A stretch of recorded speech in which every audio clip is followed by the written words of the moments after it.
frango. E aí depois chegam os manufaturados, farelo de soja, então em primeiro lugar soja em grão, depois farelo de soja e aí por último café. É isso, tá? Depois vocês podem pesquisar aí para ver se eu falei alguma bobagem, mas eu acredito que não, porque eu tenho esses números frescos assim na cabeça. Então, veja, o Brasil ele acabou se destacando muito no mercado de soja porque a China virou um importador gigantesco, descomunal de soja nas últimas 3 décadas. E a China ela tomou algumas medidas no sentido de sobretaxar produtos derivados da soja. Então a Argentina ela fez o caminho de incrementar, investir no seu parque industrial para fazer óleo de soja, farelo de soja, os diversos derivados e produtos da soja. E levou o pau. Por quê? Porque ela tinha que vender para a China e a China estava sobretaxando tudo isso. E por conta disso, o Brasil disparou a crescer na exportação de soja, transformando soja no principal produto de exportação brasileiro. Então vocês entenderam? É uma conjuntura global onde a política de determinado país que é um comprador, que é o maior comprador, acaba determinando de certa maneira qual o caminho que uma commodity, que uma mercadoria vai seguir e por consequência como vai ser também o desenvolvimento econômico daquele país ou dos países no entorno. Então a Argentina ela teve um grave problema por ter investido nesses parques industriais. Obviamente, eu não estou falando nunca contra o aumento na complexidade industrial, isso é muito bom, isso é muito positivo, porém, no contexto da soja, a Argentina se deu mal, ok? E aí o Brasil se tornou o maior exportador, o principal exportador de soja para a China, né? Então soja é um mercado que é uma commodity, né? Uma commodity é um produto que é parametrizado para o mundo inteiro. Tem controvérsias em algumas questões a respeito dessa parametrização, qualidade, enfim, mas não vamos entrar nisso, que isso é mais um parênteses para falar só sobre o mercado de soja, tá? Sobre classificação de produto, classificação de commodity, onde estão as falhas, onde tem gargalo nisso, mas isso é um outro papo, tá? Vou falar grosso modo aqui para responder a pergunta do Gianluca. Gianluca, então você tem normalmente grandes tradings que já tem toda a sua demanda de compra acertada por longos períodos, e aí a busca é por originação. E aí existe um trabalho, que é um trabalho de muita estratégia, para conseguir precificar com qualidade a soja que você vai comprar. A dificuldade não é vender, tá? Para a maior parte das empresas exportadoras de soja, o problema não é vender, não existe problema para vender. O problema muitas vezes é para comprar na qualidade que se necessita. Mas existem todos os outros produtos que vêm da soja. Então, as lecitinas, as diversas gomas que vêm da soja, os vários tipos de óleos, mesmo soja resíduo, então a soja variada, avariada, tá? Todo esse mercado é um mercado que é carente de pessoas que tenham visão de não fazer a mesma coisa. Se você quer vender soja que está sendo negociada lá na Bolsa de Chicago para a China, para a maior trading chinesa, ou para empresas esmagadoras na China, dificilmente você vai entrar nesse mercado.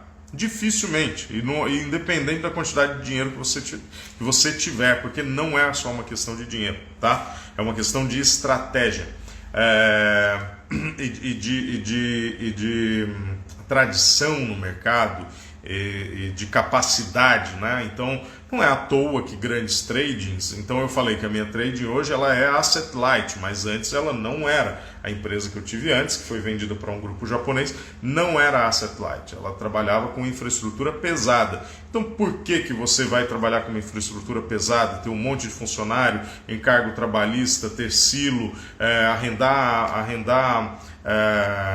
arrendar terminal no porto?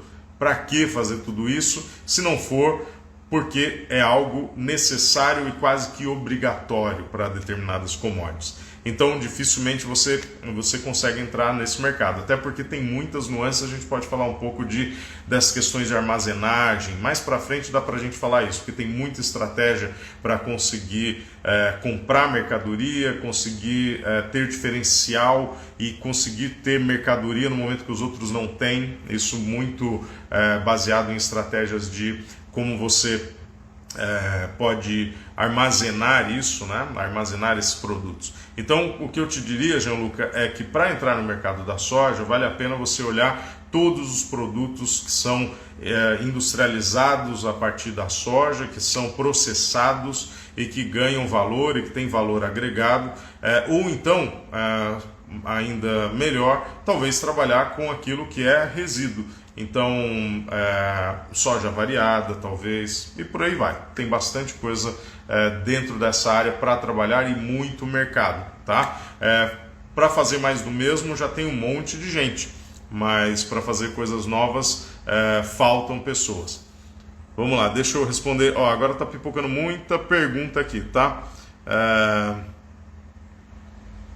Tem uma pergunta aqui que eu não sei de quem é. Ele fala assim, apenas um trader, e aqui a gente está falando, não é do trader de ações, não é nada contra. Eu tenho um monte de amigos que são traders. Um amigo meu aqui do mercado financeiro do Credit Suisse acabou de entrar. Não vou falar mal dos traders, do pessoal que trabalha com ações, mas a verdade é que o trader de ações ele está ali apertando botões. Óbvio que tem bastante estratégia para fazer acontecer, mas o trader que a gente está falando aqui é o trader de comércio internacional, que lida com venda, compra e venda, originação, compra, originar produto, originação de produto, compra de produto físico e venda de produto ao exterior. É o mercador, o comerciante internacional, né?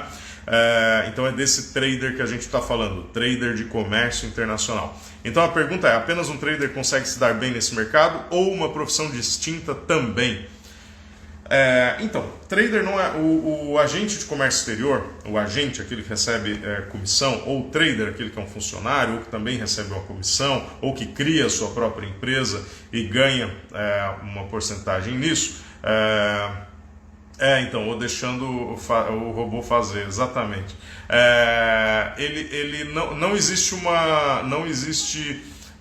uma ordem dos traders do Brasil, ok? Então qualquer um pode cair para dentro desse mercado. Só que, obviamente, um mercado que é aberto, e eu sou absolutamente a favor de mercados que são abertos, que não tem um monte de regulamentação, tá? Regulamentação trava as mãos de quem quer trabalhar. Eu não sou pró-iniciativa privada, eu sou pró-livre iniciativa. Para mim, qualquer um que tem capacidade de fazer deve ir lá, correr o risco e fazer acontecer. Ninguém precisa ter um diploma para ser um trader. Obviamente que quanto mais qualificado você for, melhor será.